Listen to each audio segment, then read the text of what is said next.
এখন এই প্রশ্নটা বলা হইলো যে 549 অর্থাৎ 549 এই সংখ্যাটি হতে পারে। আচ্ছা, এই সংখ্যাটি হতে পারে কি কি?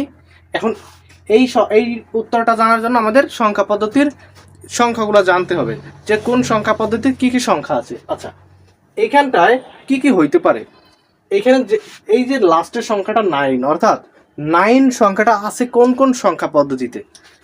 এইখানে 5 এবং 4 আছে। এই 5 4 এইগুলো আছে কোন পর্যন্ত? এই 5 4 এবং 9 আছে কিসে? যেমন অক্টালে আছে কি কি? অক্টালে 0 থেকে 7 পর্যন্ত, ডেসিমেলে 0 থেকে 9 পর্যন্ত এবং হেক্সাডেসিমেলে 0 থেকে 9 পর্যন্ত পরবর্তী 6টি সংখ্যা ABCDE। এখন এইখানটায় যেহেতু 9, এইটা 9 সংখ্যা থাকার কারণে এটা কি অক্টাল হবে না নিশ্চয়ই, কারণ অক্টালে 7 পর্যন্ত, তার মানে কি অক্টাল বাদ। এরপরে থাকবে কি ডেসিমেল 0 থেকে 9 পর্যন্ত, হ্যাঁ ঠিক আছে আছে। হেক্সাডেসিমেল 0 থেকে 9 পর্যন্ত, হ্যাঁ আছে। অর্থাৎ 2 ও 3 এইটা